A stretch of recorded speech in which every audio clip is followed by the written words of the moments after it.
What's poppin'? What's poppin'? What's poppin'? Brand new whip just hopped in. We in this thing, Juke Boy Sports Show. Thanks for watching. Kai, your mic is muted, but I'm your host, King Ralph. The homie Kai is my co-host. What's poppin', bro? Yo, what is good? Is my mic still muting?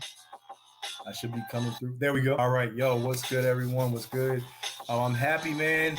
NBA playoffs, we're in the thick of things, man. People trying to say that the bubble was real now. Whoa. But everything's good, and Ralph is glad to be back. Same, bro. And before we get this show rolling, we're gonna do a little shout out to the sponsor. If you want to book a podcast, photo shoot, music video, call the number on the bottom of the screen, 707 Fitboxer. And we're gonna jump straight into it, man. We got the second round of the NBA playoffs. We're getting close to the end here. It's looking a little murky. It's murky waters for some people, but at the same time, it's just getting good. So we got the Nuggets and Suns. Nuggets win Game 5 back in Denver, go up 3-2. But Devin Booker was on a hot streak. Yeah. Is he having an all-time scoring run in these playoffs? Absolutely. And I wanna say this also, that he's not just having an all time scoring run. He's also playing well with a level of defensive prowess on the defensive end. Right. We talked about this, I think, last postseason about, okay, it's one thing to be able to score the basketball, but also you want to be able to play defense. And I actually noticed it in the first round, Ralph, that he was playing defense. He's taking on a challenge to play defense, and he's also being now the primary playmaker on the team with Chris Paul out. I believe it was a groin injury, if I'm not mistaken. Correct. So now he has to take over the primary playmaking duties, even though he was playmaking before. So now he's giving you affecting the game in all three phases. And it's not like he's just scoring just for the sake of scoring. He's doing it um, in a fashion where the team needs his scoring, right? Um, they are going back home after 2 days of rest, down 2-0 to the number one seed with a former two-time MVP and Nikola Jokic, and Booker delivered. Just to list off some of his numbers, it's more of all-time efficiency, Ralph, that we're looking at. It's averaging 36.8 points per game over the 9 games prior to this. Is all prior to the last game, which they lost, which is good enough for 331 points, the most by any player this postseason. And he's doing that on 61.7% field goal percentage, 71.1 true shooting percentage. And he went to the line, I think it was shot 6 free throws during that 9 game stretch from the first round to up until this game. So me and you were people who we don't like to look at just a stat sheet, because the game of basketball, I'll continue to say till I'm blue in the face, was not meant to be played on Excel spreadsheets, but it's the way he's getting his shots, facing double teams, sometimes triple teams, but mainly double teams, right? And still being able to score the basketball. So I'm not going to lament on it too much, but I just wanted to give him his props. Shout out to Devin Booker. And he's doing it in an all-time efficient manner and an era that seems to value efficiency over all things. So shout out to Devin Booker.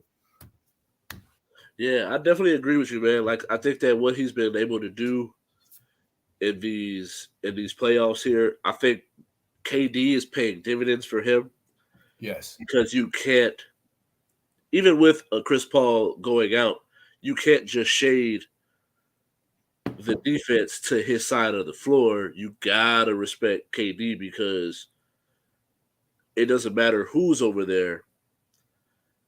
He's just so tall. He shoots above his head. He's so long, pause if needed, that he'll be able. Every shot is a good shot, and so with like KD is a perfect example of good defense, better offense. Mm. And so I think when you have someone like a Devin Booker who can create off of that catch, the catch and shoot, the catch and react, the ability to come off a screen, grab a rebound, run the floor, run the offense. I think a couple years ago when they had him playing the point, he looked out of place, but now I think those steps in his game has got him to a point where I do disagree with the fact of the people calling him the best two guard in the league. I still think Bradley Beal holds that Okay. spot, in my personal opinion. Although I do think Zach LaVine, Donovan Mitchell, Devin Booker, Bradley Beal are in the same tier. Mhm.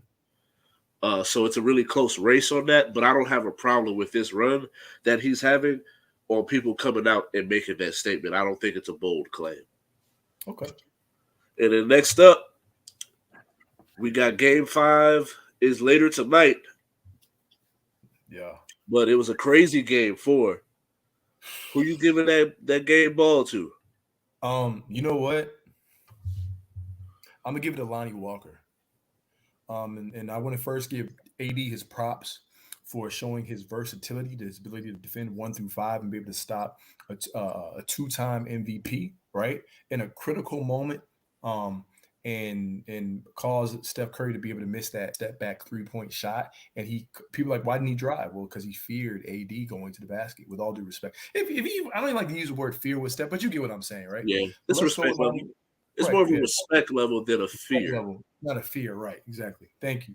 But I'm gonna go with Lonnie Walker, and here's why, guys. I'm gonna go with Lonnie Walker, is because Lonnie Walker was the perfect example, guys, of stay ready so you don't have to get ready, right? Darvin Ham only took another rotation because remember he wound up getting injured, right? And then you have guys like an Austin Reeves, you have guys like a Dennis Schroeder and whoever, what have you. Lonnie Walker, every time he's been able to get into the basketball game, he's been able to give them some form of scoring ability. He came in with confidence. He gave the Warriors another look that they were not expecting. And he was able to go out there, and I believe he poured in about around like 13 to 15 points, and he wound up tying um, the late great Kobe Bryant for doing a record right there, and he gave them a surge of offense and just being able to stay ready. Um, Lonnie Walker is my game ball guy, so I just want to give him all the praise and adulation because we don't always look at some of these role players or guys that are in and out of the rotation and vice versa. For him to not have played that long, Ralph, and for him to be able to get off the bench and produce not just in the regular season,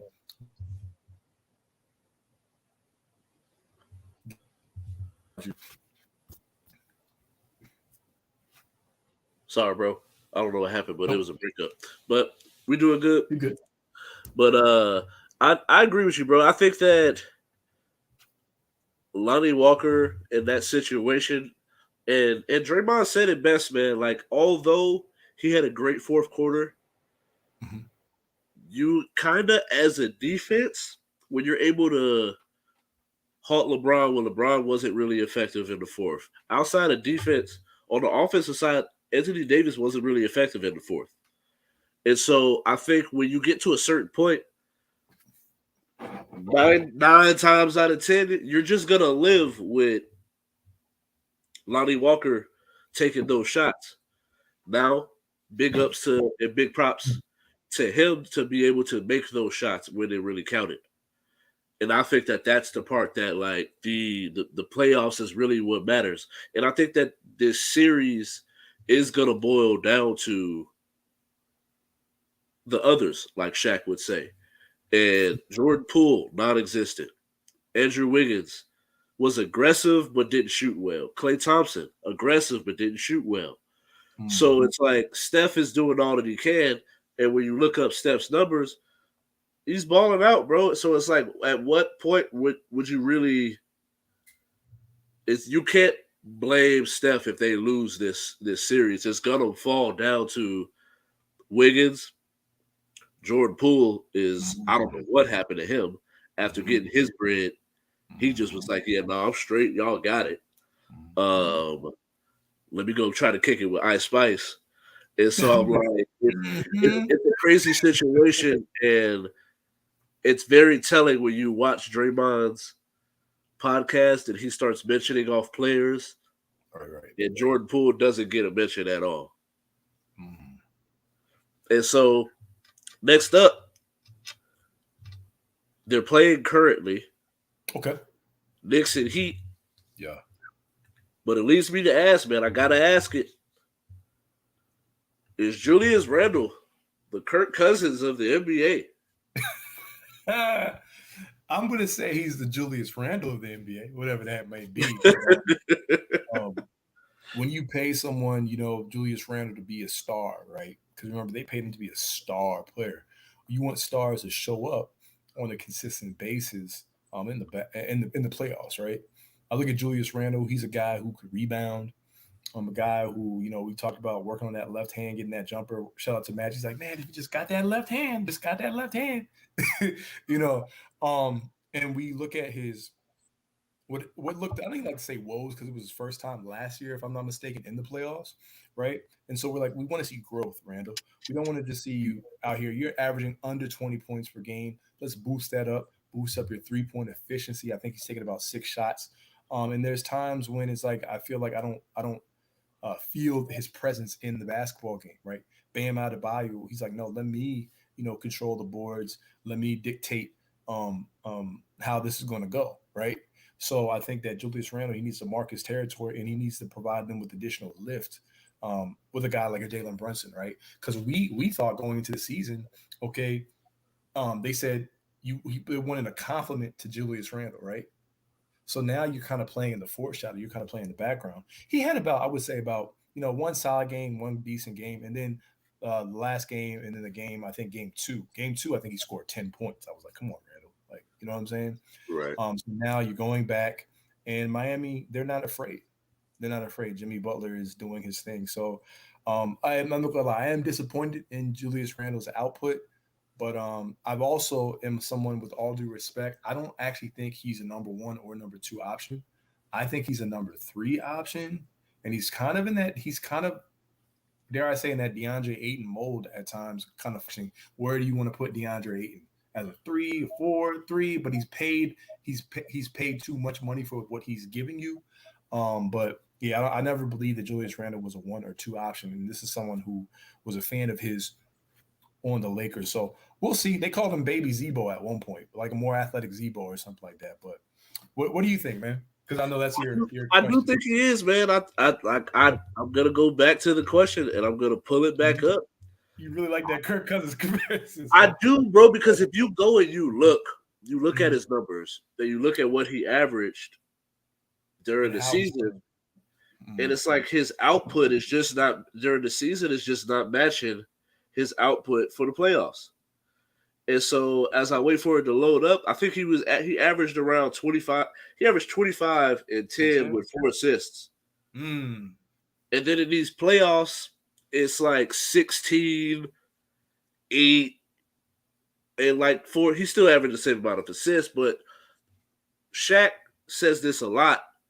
When you're the star of the team, we go into it thinking, all right, you got to raise your point total, your rebounds, your assists.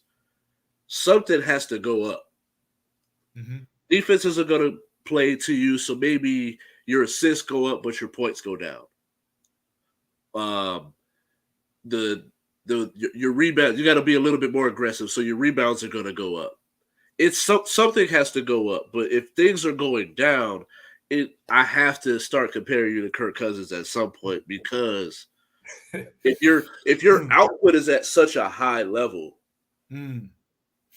during the regular season, but then something happens where you're just not there in the playoffs, Yeah. it could be a situation, and we're going to talk about this later with James Harden, Okay. where he shouldn't be the focal point. And I think that there's nothing wrong with that. Hmm. By no means am I going to get on here and say brothers shouldn't get their bread. But at the same time, I do think that there's a conversation that has to be had that he's just not living up to what they thought he was. We went into it, and you kind of alluded to it, but didn't say exactly the point. But we went into it thinking Jalen Brunson was here to help Julius Randle. Now we're looking for help for Jalen Brunson. Yeah. And so at the end of the season, if they lose this series, being a number 4 seed, losing to the Heat, there's going to be another conversation that has to be had. One, is Tibbs the answer, or is is Julius Randle being overpaid? That's a great question. That's a great question. And next up, 76ers. I believe they go up 3-2. 3-2. Yeah. They're tied with the same as the Nuggets and Suns. 3-2. 3-2. Sixers are up. Mm-hmm. The You last got two to games. ask it, and I brought it up. Is James Harden putting his playoff demons to rest? Okay, so I like this question. I'm going to say this. I think he's slowly breaking down the narrative.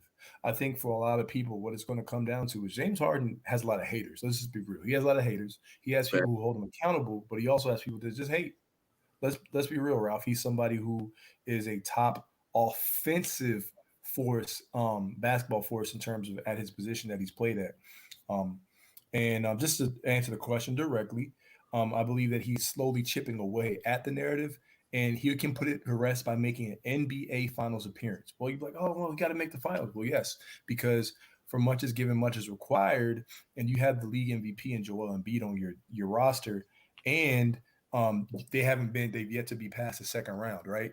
In that era. So I just wanted to talk about James Harden's performance right now in the playoffs. He's at 240 plus point per games. One was a game one road win in I believe it was in Boston.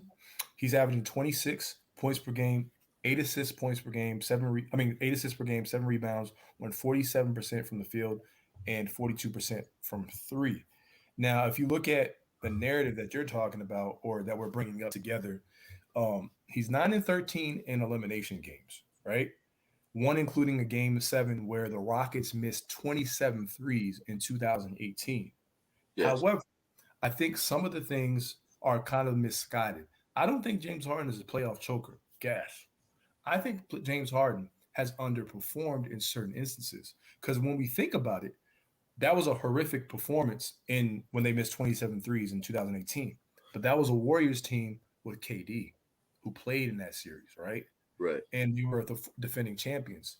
I think nine of his 11 playoff losses or whatever came against teams that were either the eventual champions or four of them three or four times came against the Warriors. Now that particular year, Ralph, Chris Paul hamstring injury in Game 7, right? James Harden is a league MVP. I think they won like 65 games. We're number one in the Western Conference. So I think that was one of those weird series where it's like technically they would be the favorite, but they had KD and everyone was picking KD and the Warriors, right? So they proved they could be beaten. But I think really the issue is like you to before I swing it back to you is his offenses under Mike D'Antoni were heliocentric. Right. So now you're asking him to be the primary playmaker, the scorer option, right? And you have others around him that were underperforming, not hitting shots. He has to do so much. So what do? You bring in Westbrook. You're putting so much onus on your guard play, right? And then they lost to the Lakers, right? Because LeBron knew that. So I think, in fairness to James Harden, he made a great point about his quote on the podium after Game One. You guys say, "Oh, I don't score enough." Then I score. Oh, then I don't play make it. You know what I'm saying? So Right. I think as I've matured as a fan and analyzing as a game as well, I think that some of the narrative James Harden is a little bit misguided. I don't think he's a playoff choker. I think that he's underperformed in certain aspects, and I think he's slowly chipping away at the narrative. In just my opinion. I agree with you to a fault, bro. I do think that there is a certain narrative. I don't. I think that to some degree, there's some narratives that it's like the saying stereotypes are stereotypes for a reason. Mm, And it's like narratives are narratives for a reason. Like there's not it's not like they're just pulling this out of nowhere. So I do think that when you go and you look at his moments where what was that 20 did a couple 2012 OKC. what was that 2013 or 2014 against the Spurs Oh yeah, yeah, definitely. with Hmm. no Tony Parker, no Tim Duncan, and you still lose to Manu Ginobili. Yeah, yeah. Then you have Shout out to Nanu. 2018, uh, 2018, where they missed Mhm. that amount of shots, that amount of threes, being up 3-2, had 2 games to beat. The Warriors were up by double digits Yeah, in both of those games. Then even I was about to say last year. It's kind of last year he looked terrible. yeah. So I think that his play this year, being able to play off of Joel Embiid. I do think last year was a little bit unfair because The injury. injuries. You got traded mid-season, Mm. so it's like when you get traded mid-season, you're really learning to play with someone on the fly. And when you play basketball at a high level, he has a. I'm sure, although people never really think of him when they think of IQ, but his ability to play make and be able to get a bucket, you got He's to a have freak. some type of IQ at that point. So it's like it's unfair to put that on him to never really think about him when it comes to IQ. But his Mhm. point totals and assist totals is crazy. So I think his ability to learn to play with Joel, and I think PJ Tucker is really paying dividends with him as well as far as a leadership Mm. role. Going to Joel, and it's like, what are you doing? Go dominate. And so being able to play off of him, where now instead of being the number one scoring option, you're the second scoring option, and you can who has the talent to be a number one scoring option, while also having a Tyrese Maxey who's a bucket getter. I think that all of that is a culmination of what we're seeing right here with this James Harden, and I'm enjoying it, man. I never like to see people get bashed because as much as we sit here, we say that style was not conducive to winning. It we enjoy watching it. We like Yeah. the 60 point totals, 10, 12 assists, 8 rebounds. Yeah. So That's- I'm happy to see it, man, and I'm curious to see what happens in the rest of these playoffs. Yeah. And so next up, we got Las Vegas Aces.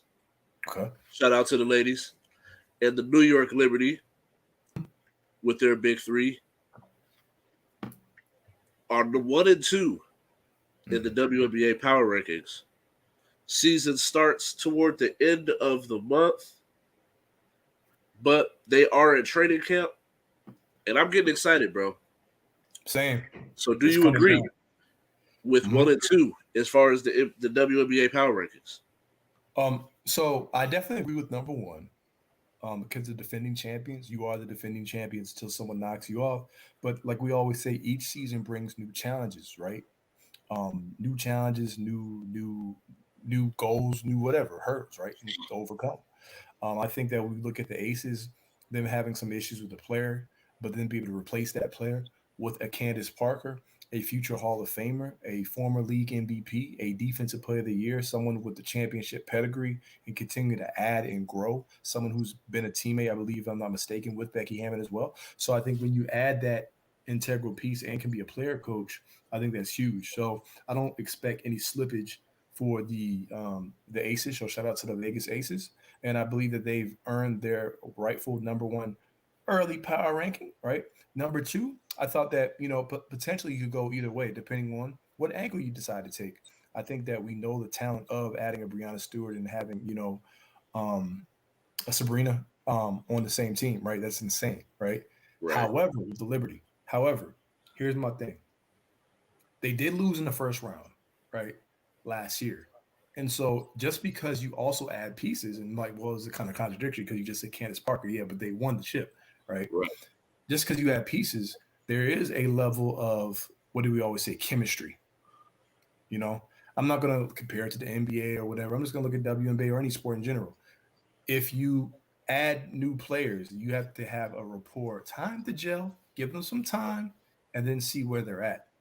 But then came to the realization how many teams are in there? There's 12 teams, right, you know? So, you know where I'm going? I'm like, once you realize right, that, it's like, well, are the other 10 teams better than them? Probably not. So I'm like, yeah, I'm gonna put them number two. Because at some point in time, they're gonna probably smoke out these other teams. No disrespect. That does not mean that they don't have good talent. They actually, some of these teams have really good guard play, by the way. right. But I feel like when I look at the WNBA, and then I'm gonna slide it your way. Some of these teams they're really going over some major overhaul roster changes, and some of them were better. I mean, you have like the teams like the Dallas Stars and different things of that nature. But I think this is the era, like we talked about in shows past, of the super teams. I think that's what they're trying to usher in. It will also usher in some viewership. So I think that 1 and 2, respectively, yeah, I don't have any problem with it, Ralph. Me either, too, bro. Like I definitely, I don't see a problem with it at all. I think that definitely, but my bias is gonna show. But this is where I say my educated bias Okay, is I like that. gonna come into play. But I do think that after you could possibly go Mystics with the healthy Mhm. Elena Deladon. Mhm. The last time we seen her healthy, she was a problem. She was a whole load. Kept us from winning a finals and that opportunity as well. Mm. Brianna Stewart is another person when she was with the Seattle Storm, kept us from winning a title. So her Mhm. going over to New York where we could possibly meet them in the finals would be amazing. And so I think that also something to look at here, Saturday, May 13th at 2 o'clock, Mm. the Las Vegas Aces play the New York Liberty. It's a preseason game, Ooh. but they do play. So I'm curious to see how much playing time people Mhm. get. Yeah. Um, it's a Canada game, Okay. so I don't think it's here in Las Vegas Oh, because I'm okay. off that night and I definitely would have went. Yeah, yeah, But I do think that is going to be an early test to yeah. see what happens and as far as the chemistry of the team, Mhm. how the type of looks you're going to get.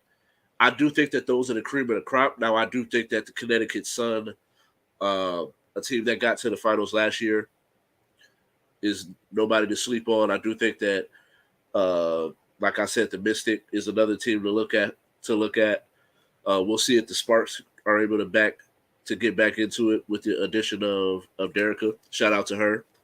Yeah. But I agree. I would agree with the power rankings as a whole. And Okay. just earlier today, we got the final listings of our postseason awards, and we got a little bit of extra time, so I can go into depth Okay. with it. So I'm gonna start from the bottom. Now we're here because you know how I get down. So NBA third team, we got two Sacramento Kings Mhm. getting that third team look. I not to get a little bit ahead of myself, but I definitely don't agree with the placement of some of these particular players. Okay. And I'm gonna need the NBA app to stop playing with my emotions and get out my way with all these ads. Yeah, I But feel you when you're trying to get we stuff. got De'Aaron Fox, Mhm. LeBron James. I got Sabonis, Julius Randle, aka Kirk Cousins, and Dame Dollar getting that fifth spot with the third team. Okay, so that's a third Then, team. then we slide on over to the second team. We got Donovan Mitchell, Mhm. the Joker, Mhm. Steph, Jimmy Mhm. Butler, Mhm. Jalen Brown on the second team. Mhm.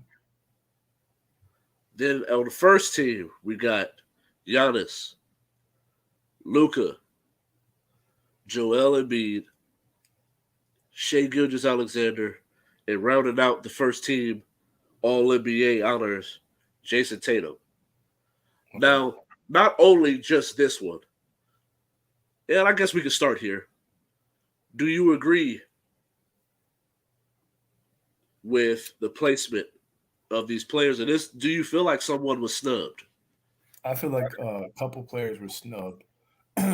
First of all, I'm actually going to throw a name out there, not just because he's one of my favorite players, but I actually believe that Kyrie Irving is had a valid case for third team. If you're gonna put him on the team, because if you remember, Ralph, he was like before De'Aaron Fox, right? Before De'Aaron Fox, Kyrie Irving was like number one in the NBA in like fourth quarter scoring at one point. Clutch. Also, Kyrie Irving was led all position, if I'm not mistaken, in the Eastern Conference as the number one vote getter in the NBA All Star voting, right? After he had been cast away by the media and all that other kind of stuff, and he was able to focus on basketball and was able to perform. I understand that he got traded, but in games without Luca, they had a winning record. I believe they were like what 4-0. So Kyrie Irving was closing. So to me, he was actually the best closer. I know that De'Aaron Fox wound up winning the Clutch Award, but with all respect, I just had Kyrie Irving as that guy, or at least in the first half of the season, he was that guy, and so I thought he did enough job to get first. Third team NBA, not first team, like not first team. But if you're the number one vote getter in that in All Star, I'm like, are you not even considered? Because you have guys like Dame and vice versa. I'm no disrespect to Dame. Then I'm also looking at a Jalen Brunson as well. So I'm like, where is Jalen Brunson? You have Julius Randle. So it was just Randle. What about Jalen Brunson, his running mate? So Right. those are some guys that I was looking at. And then the last one I was looking at potentially, I was looking at a Tyrese Halliburton. What are we doing here? What's going on, man? As they would say. So those are some three names that I looked at. And then when I was going up the list, first team, okay. At first I was like, you got Jokic is second team, but Embiid is the MVP. Embiid is the Right. MVP. I don't know how Steph got second team, Because I don't. respectfully. Because I probably would have flipped my table over if Jokic would have got first team and Joel would have got second team. Right, right. You know what I'm saying? And I definitely no shade to Steph because he's balling in the playoffs. No, But yeah. the regular season award, Mm-hmm. I feel like De'Aaron Fox is too low. Yeah, De'Aaron Fox should have been. If you're going to put anyone, he should have actually been there or higher. Right. Okay. Because his team was third in the West. Right. All season, pretty much. Fourth quarter scoring, clutch. He wins the clutch award, gets his team to a third spot, all-star season, and then Steph gets his team to 6, and he's above De'Aaron Fox. Actually, I don't agree with it. I got a question for you. Here's a good question for you. I just want to see in your personal opinion, because I know you like Shea. Would you put Fox over Shea, or do you think? Okay, do you think it's close at any chance or no? Based off what you just said, because I like Shea. Not because you got to look at that team that he played on. Right, he doesn't have as much. He ain't got as much help. He don't have another all-star on his team. Right, or he has talent, just not help. Really, yeah, he has talent around him, but he ain't got no other all-star. Okay, or Hall of Famers either, to put it at that. And so he's far above and beyond what his individual talent, offensively, defensively, buckets, rebounding, assist, playmaking, clutch. I just think that he deserved his spot. Fair enough. And I'm happy to see him get his spot. Now I do think that I think the real conversation that needs to be had is we gotta get rid of putting players, giving players certain teams because of the position they play. I think that when you start looking at it, I think you got to put the best 15 players on these slots and not based on position. Okay. Because when you start to really look at it, and it's like... Because someone's going to get left out if it's just my position. Facts. And so I wish I really could compare people right now, but my internet is kind of tweaking. So I'm not able, but it's like when you look at the teams, you look at, so you got Tatum who plays the 4, Giannis who plays the 4. Tatum can be a 3. Luka is a point or a 2 guard. Shea is a point guard. And then you got Joel, who's obviously the center. Then the next one, there's a center, a power forward, and 3 guards. And so I think that when you start throwing certain people in certain spots based on, all right, we need 3 power forwards, we need 3 centers, 3 small forwards, and it's like I think you start edging people out where that's not fair, and I don't think that's the thing there. I don't think that's right, because I think at some point you start these all NBA teams matter to people, right? And so, shout out to the homegirl Tasha. Yeah, I was gonna say shout out. Thank you I, for you. I appreciate you for watching, girl. Miss you. And so I think that when we start to have these conversations, I think that these are things that got to get talked about. Mhm. And so to keep the conversation moving, something I do agree with, and we talked about him before, and I've stood up for him because I don't think the way that he's being treated is fair. Nah, shout out Oh, to that boy, Dylan Brooks. okay. They say he's a scrub. They say, oh, he's not that good of a defender, Mhm. but he made an all defensive team. Yep, second all It was defense. Not second. third, It second. was second. But hey, it's still No, an all that's good. defensive team. Right. And so shout out to that boy Dylan Brooks. Mhm. You got the list in front of you right now because I was about to pull up because I know Drew made it. It just goes to show you who Jimmy Butler cooked this year. But And so on the first team, and okay, shout out to that boy Caruso too. wait, he was first team, right? First Yep, team, I first team see. on defense. We got Drew See, Holiday, first team. mm, mm, Brooke Lopez, probably his best season. right. And just think about them years with the Brooklyn Nets. He was a way different player. Right. He was just a rebounder back then. He's Well, reinvent, scorer. he's reinvented his game. Yeah, Evan yeah. Mobley and Jared Jackson to round out the first team. On the second team, we got Bam Adebayo, your boy. My boy. Draymond. Good Yeah. old Draymond. Oh man, that's not my boy at all, man. He's Draymond cool. will look at you. He'll make you miss just by looking at you. Right. We got the forehead himself, Derek White, The forehead OG right there. Anunoby, Oh, gee. and my boy Dylan Brooks, second team all defense, baby. Yeah, Yeah. we love to see it. We love to see it. Do you think there's anybody that got snubbed? Um, let's see. Let me think. I'm trying to think about this. When I looked at the NBA this year, because see, a lot of times they do these things by let me look at your defensive rating and all that other kind of stuff. And I'm like, man, defensive rating said Rondo was a better defender than Kobe. So I'm like, I don't believe that. And what are we doing here, man? You know what I'm saying? Or Bird was better than like Alonzo Mourning. But I actually looked at the list and it was solid because I saw Brooke Lopez and see what I like you mentioned, just don't go by position. But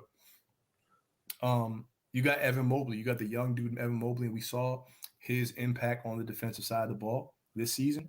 You have Brooke Lopez, who was second in Defensive Player of the Year voting, and he was the anchor of the Milwaukee Bucks defense. It has been since he's gotten over there. Obviously, we talk about Giannis Antetokounmpo and his help defense, but it was Brooke Lopez in the absence of him last year that really caused some things, and Jaren Jackson Jr. led the NBA in blocks this year. Drew Holiday, I like that, and Caruso, I'm just happy that Caruso got, you know, his just due. So I really didn't have any problem when I look at the list. We know what Derek White does. We know what Draymond's always going to probably make it. So yeah, I really didn't have any issues with the I would have defensive. liked to see a Joel You know, yeah, Joel. get Yeah, in it. Joel can finally He was make it. top 10 in defense. I mean, top 10 Mhm. in rebounding. He was top 10 Yeah, in blocks. defensive rebounds. Yeah, yeah, yeah. And so I think that, and when you look at the Sixers as a defensive unit, they're a Mhm. top 10 defense. I think you kind of got to give him some credit, Yep. although you can't give him everything. So, like, I get it. But I would have liked to see him get that spot because I think he really does deserve it. No love for D Book, man. They said he's the next Kobe. No, let me stop. No, Boy, stop. Boy, better stop. no disrespect to D Book, man. We still love you, man. But And next up, like Chance the Rapper would say, let's do that hockey. okay. And Blackhawks. so Chicago Blackhawks, they trade Mhm. away Patrick Kane. They bench Taves. They give away. There's another player I'm trying to think of that was a major contributor to that team. I'm mid-season thinking, what are we doing? Thinking about burning my Blackhawks jerseys. And then I get an alert on my phone a couple days ago. Chicago Blackhawks win the lottery and the Bedard sweepstakes. So I'm like, who's this Bedard kid? Mhm. He's 17 from Canada. Man. looking like the next coming of Gretzky. Oh, So I go and I type his name in the YouTube search, and I'm looking up plays. I'm looking at Connor McDavid talking about how quick his release is. mhm, Is a player from Anaheim Ducks mhm, talking about his maturity, but he's only 17. And mhm, then I go and I look at the numbers. In 57 games, he had 71 actual goals and 72 assists. To put that into perspective, Connor McDavid was the leading scorer for the NHL. Now, mind you, this is the junior league in Canada, so it's not the same talent level. But we always talk about this when it comes to evaluating talent. You gotta dominate, correct. regardless of who it is that's in front of you. You gotta Without doubt. dominate. So Connor McDavid has 64 goals and 89 assists with 25 more games. Mm, So to put that in perspective, just think about he played 25 less games and had just about the same amount of output, maybe 10 goals less mm. at 17 years old. So this leads me to ask, because we're about to talk about it too, coming up soon with Victor Wembanyama. All right. But does taking work? All right. So tanking works until it doesn't work. Oh, I think so like what I did there, right? So I think with tanking, it depends on the sport, Ralph. You know what I'm saying? Like look at the NBA and look at what Adam Silver's doing. You know, to penalize tanking. You just can't tank. You're not gonna, and you're automatically gonna get the one or two overall pick, right? So he's put regulations and ways in place where you just can't do that. So I think that in the NHL, you know, if they change rules, you know, sure, it may not be as effective, but overall, what it does is it gives you a chance, right? It gives you a chance because you just said that you were on wits end. You're about to go to your top of your roof, you know what I'm saying, and with a Exactly. beer bottle or a bottle of Henny and just cry, you know, listening to the Yeah, music, you know, like yeah. uh, I'm gonna put my R&B jams on and just cry right, my right, songs away, man. and yeah, yeah, yeah. Um, but then after you heard the news, because you guys tanked, you got a 17-year-old prodigy, a 17-year-old prodigy, man. Like when you Yeah, talk about the second coming of Gretzky, talking about someone compared to Wayne Gretzky. Wayne Gretzky's amazing, bro.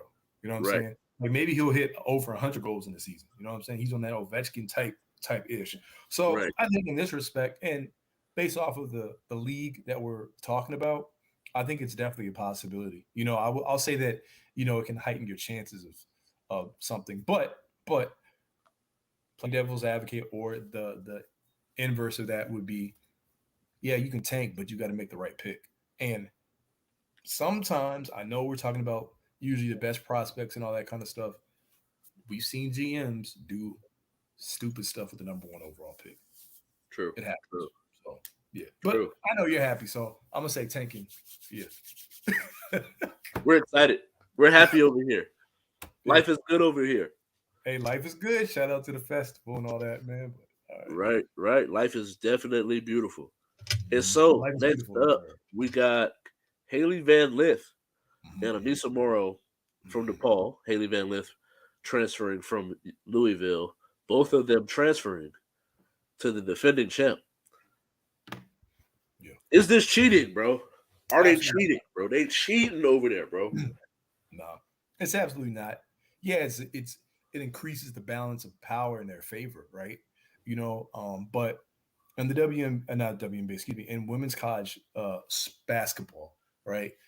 There was a little bit of parity. I felt like this year because we did see South Carolina get knocked off. We saw Iowa make it all the way, right? Maryland is always a good team, right? And they almost beat upset South Carolina. But when we look at LSU, when you talk about the transfer portal, the athletes they have the ability and the freedom, the autonomy to choose the school that they feel like will best suit them, you know, for their interests. So I don't believe that it's cheating, right? They just chose a championship caliber coach and a championship program now, right? Coached by Kim Mulkey. So shout out to her. I just want to say this. This is scary though. This is very scary in terms of the talent that they have. You Yeah. wind up getting a nation leading rebounder. Memorial, you wind up having Haley Van Lith, who's tough, right? And she can talk some smack now too. She can Hmm. talk some smack now. So she got game. She A knows how whole to lot of score. this. Right, a whole lot of that.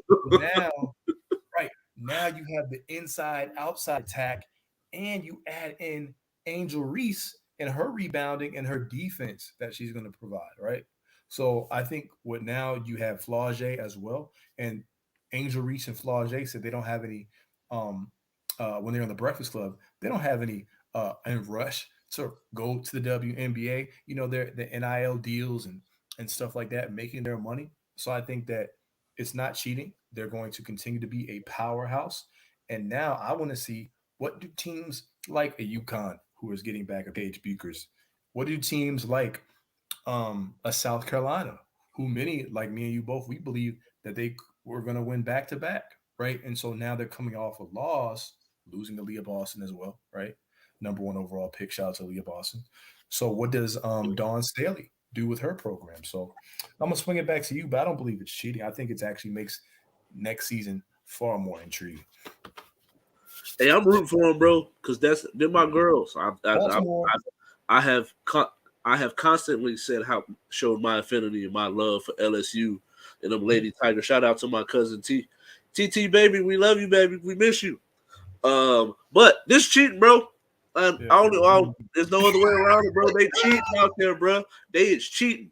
Collusion. Look at these numbers. They're getting the 1 and 2 Yep. people in the transfer portal. Hmm. Haley Van Lith is coming off of a 20 point, 5 rebounds, 3 assist season. Hmm. Anissa is coming out of Chicago. Shout out to DePaul and shout out, baby. Hmm. 2-time Big East, 2-time AP All American, Hmm. Big East Rookie of the Year, Big East All Freshman team, coming off of 26 points, 12 rebounds. Hmm. And not only did they get that, but they got the number 2 player in the country Hmm. coming in. They cheating, bro. But I'm I here just want for to it. see someone beat them. I want to see if someone can beat them. I just want to Right. see if they True. can beat them. Excuse me. True. Yeah. True. It is What one of about those you? things that, though, like all jokes aside, I'm looking forward to the season, man. I think that UConn and what they've been able to do over the years, I'm curious to see if they're able to get to come back. Caitlin Clark coming off of a loss, is she going to be Yeah, able to bounce back? I think she can. Um, with that team, Yeah. I'm not sure. I have to really look into it. I really got to get the opportunity to actually look to see who could possibly be someone that could beat them. Mm. But at the end of the day, the game still got to be played. Like you always say, games and championships are not won on Excel sheets. Yeah. So it might look good on paper, Chemistry. but are they willing to sacrifice their Hmm. own stats for the greater good of winning championships? Right. And that's the part that we got to see. We thought it was going to be over when Shaq, Karl Malone, Kobe, and Gary Payton came together, and they still lost. Don't remind So me. Don't remind at the, me. at the end That's of the six day, rings. at the end of the day, the game still got to be played. So shout out to them LSU Lady Tigers. And so last but not least, we got our quick hitters, bro. All right. Shakari Richardson comes out and says, "I am not back. I'm better." Yeah. Yep. What are your thoughts? I mean, I wish we had more time to speak on this one, but I'm just want to say I'm very, very happy with Shakari Richardson. I believe what she said. I actually got a chance to watch her post game on her I'll say post game post meet interview, however you want to call it. And she said, "I'm happy. I found her.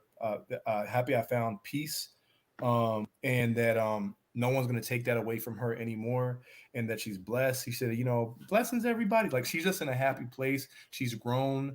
Um, over like the last 2 years, right?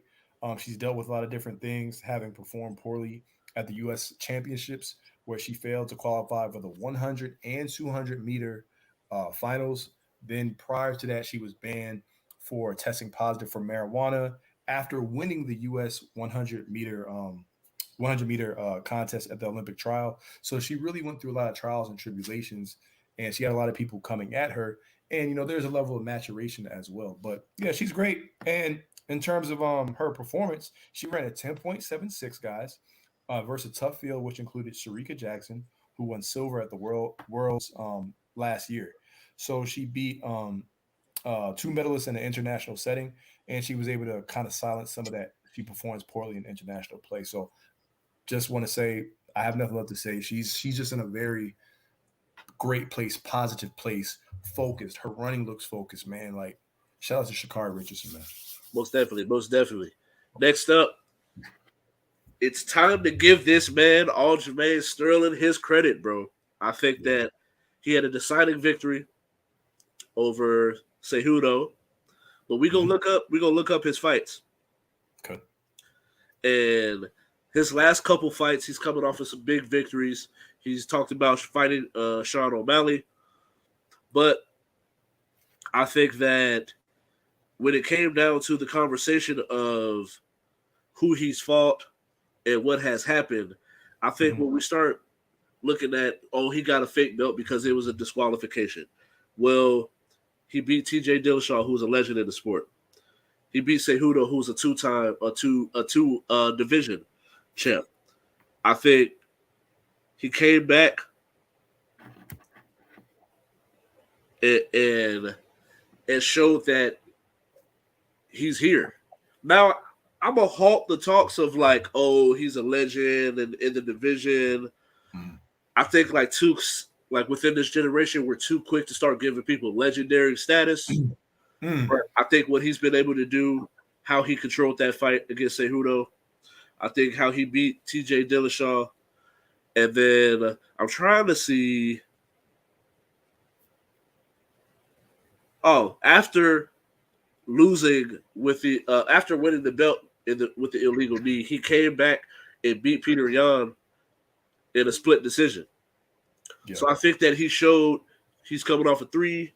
Actually, my man ain't lost. He hasn't lost a fight since Eight. 2017. What eight So win streaks, I think, or eight, right, eight fights, something like that. and so Yeah. I think it's time to give him his credit, bro. I'm happy to see it. I actually got an opportunity to meet him, had a chance to encounter with him in the Miracle Mile shops. Oh, cool. Uh, and I've never been the type to be like, oh, let me get a picture. But it was just a simple like, hey, what's up, bro? We was at the bar together, shook hands, not Yeah. super cool, chill dude. And this was right after he won that belt, Wow. That's a cool experience. right? And then next up, we've been waiting for it. Mhm. It's finally here. Brownie has decided he will go to USC. Mhm. What are your thoughts? I like it. I like it. So first and foremost, Bronny James, he's projected as a lottery pick by ESPN for the 2024 NBA draft. I think he's 26th ranked in the nation. However, that's ESPN. He's actually ranked differently across different sports outlets as well. I think ESPN, obviously with LeBron James, with all due respect, no shot at Bronny, but they're going. I think they're juicing some of the, some of the his projections up a little bit, but that does not mean that he cannot be. Pretty much with him, we're looking at somebody who this draft class coming up in 2024, it's not projected to be that really high, right? So it's a chance. However, when we're looking strictly at his basketball game in USC, I like his basketball game. He's the best defender in his class. He's a solid playmaker, right? He can shoot basketball, and he's progressed as a basketball player each and every single year. We talked about this when we had a segment on Bronny before, and he has a good shot IQ. He doesn't take bad shots, and he has a high basketball IQ, which you can kind of expect coming from his father. I think that he's handled the spotlight very well, knowing who LeBron James is. Also, going to USC allows him to be close to his dad and his family, who are in LA because LeBron plays for the Lakers. And people are like, well, what about minutes? He's not going to get minutes. He goes to USC. Wow, wow, wow. Well, you have to think about it. You have Isaiah Collier, right? Isaiah Collier is a pure point guard, great, exceptional passer, right? He's the second ranked in the nation and the number one point guard, right? So you have him and you have Boogie Ellis. So if you have a guy who's a great teammate, who's going to make the right play and can shoot, his best attribute is his long range shooting.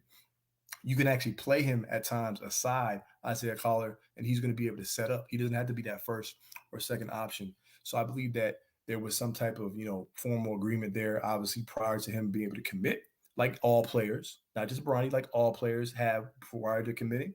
And I think it's a good look, Ralph, when you look at it. And I just want to say this: he's going to get hate. There's going to be people who are hate on him and all that kind of stuff. He's been able to deal with it. So I really like this.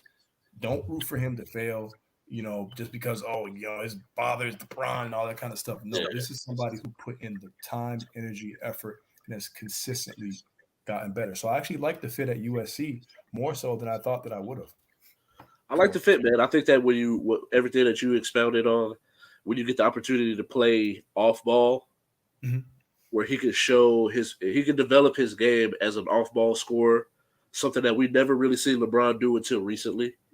So he gets to develop his game in his way, where we could stop comparing him to a LeBron. Exactly. And so, plus, I think the team itself is going to be good. They immediately got, right after the signing of Bronny, they got Dennis Rodman Jr. Yeah. DJ Rodman coming from Washington State, Mhm. who I didn't know that he was in the league, or in college. But after looking up his numbers, and my phone just literally just died, so I'm not Oh, able to actually look them up. But he was averaging double figures in points. It was a great and it was a decent rebounder too. At 6'6", okay. pretty much has the size and athleticism that his dad had.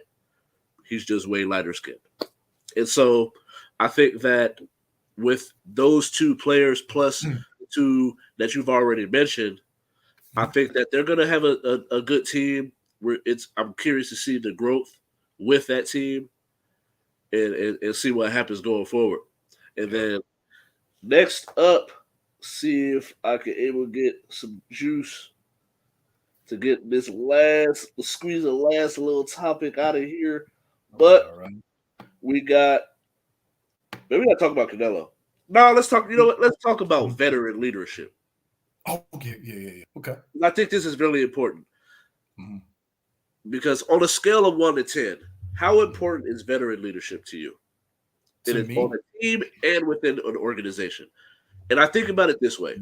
To mhm, me, I think it's extremely important mhm, because let's just say, all right, so Allen Iverson played for the Memphis Grizzlies. He had certain things that happened to him throughout his career that held him back, while mhm. also later in his career cut his career short. Yeah. Now, also, there wasn't a bigger star in the NBA than Allen Iverson. So who else can tell Ja what it's like to be a star, Mm. what it's like to get in trouble, and how to bounce back from that, and how to be able to relate to him because he has Mm. a certain look. Everybody's wearing sleeves, tattoos, and braids because of Allen Iverson. So I think when you're able to have someone come back to that type of organization and be able to guide those young players, and we got to cut it short. No I problem. think that's super important. What are your thoughts on that? I agree with every single thing you say. Look at and not just those guys, but the Anthony Tollivers of the world when they were playing, the PJ Tuckers and what he's doing to that. So I think the mentorship aspect of the young players, and then also the championship aspect of the team as a whole. So I think that it's a hugely important. And I give it a scale of 1 to 10. You said I give it a Yeah. 10. All right, all right. And make sure you go follow all of our socials. We got them down there at the bottom of the ticker. But on TikTok, Twitch, Instagram, type in at KYNGRALPH, add an underscore for Twitter. On Instagram at J.U.K. Sports Show, as well as on Facebook, the He Say She Say, all one word channel, J.U.K. Media for YouTube, and for unbiased breakdown and analysis, go on that Instagram, go on that search bar, type in at the.house of hoops. And thank you all for watching. We out of here, man. Peace out. Ooh, hold up. Hold up. Quit playing.